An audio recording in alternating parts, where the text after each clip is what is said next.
मध्य पूर्व में चल रहे तनाव और गाजा पर हमलों के बीच एक और बड़े मुस्लिम देश ने इजराइल के खिलाफ बड़ा एक्शन लेने का प्लान बनाया है। दरअसल ईरान के बाद सऊदी अरब ने अब यहूदी देश इजराइल के खिलाफ मोर्चा खोलने का मन बना लिया है।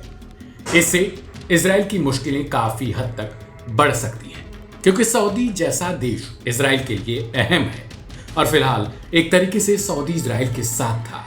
लेकिन जब से ईरान के सुप्रीम लीडर खामेनेई ने दुनिया भर के मुस्लिमों को एकजुट होने को कहा, तभी से सऊदी के रुख बदले बदले से लग रहे हैं। इसी बीच सऊदी अरब ने बुधवार को फिलिस्तीनी राज्य की स्थापना के लिए इजराइल पर दबाव बनाने के लिए रियाद में नए अंतर्राष्ट्रीय महागठबंधन की पहली बैठक की मेजबानी कर दी है। सऊदी विदेश मंत्री प्रिंस फैसल बिन फहरान के मुताबिक रियाद में हो रही 2 दिवसीय बैठक में तकरीबन 90 देश और अंतर्राष्ट्रीय संगठन भाग ले रहे हैं। बता दें कि सऊदी विदेश मंत्री प्रिंस फैसल बिन रहमान ने गाजा में मानवीय स्थिति को विनाशकारी बताया और उत्तरी गाजा की पूर्ण नाकाबंदी की निंदा की। उन्होंने कहा कि फिलिस्तीनी लोगों को उनकी भूमि से बेदखल करने के उद्देश्य से वहां नरसंहार को अंजाम दिया जा रहा है, जिसे उनका देश यानी सऊदी अरब अस्वीकार करता है।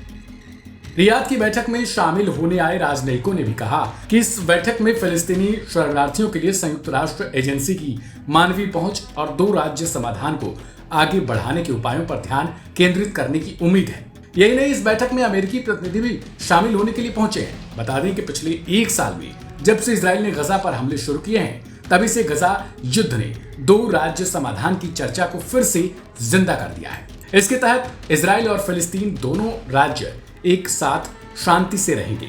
हालांकि विश्लेषकों का कहना है कि यह लक्ष्य पहले से कहीं अधिक मुश्किल सा लगता है, क्योंकि इजरायली प्रधानमंत्री बेंजामिन नेतन्याहू की कट्टर दक्षिणपंथी इजरायली सरकार फिलिस्तीन को राज्य का दर्जा देने के सख्त खिलाफ है।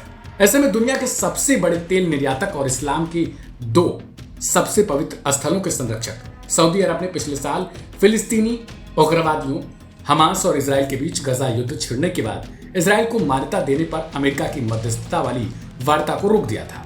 इसके बाद से इस साल सितंबर में क्राउन प्रिंस मोहम्मद बिन सलमान ने स्वतंत्र फिलिस्तीनी राज्य की वकालत भी कर डाली। प्रिंस फैसल ने बुधवार को फिर से उसी स्थिति को दोहराया है। आयरलैंड, नॉर्वे और स्पेन ने भी मई में फिलिस्तीनी राज्य को मान्यता देने की घोषणा कर डाली थी, जिसके बाद इजराइल ने उन पर नाराजगी भी जताई थी। बाद में स्लोवेनिया भी इसी मुहिम में शामिल हो गया। इससे फिलिस्तीन को राज्य का दर्जा देने वाले देशों की संख्या बढ़कर 193 सदस्यीय संयुक्त राष्ट्र सदस्य देशों में से 146 हो गई है। इस रिपोर्ट में फिलहाल इतना ही। बाकी की तमाम अपडेट्स के लिए देखें लाइव हिंदुस्तान।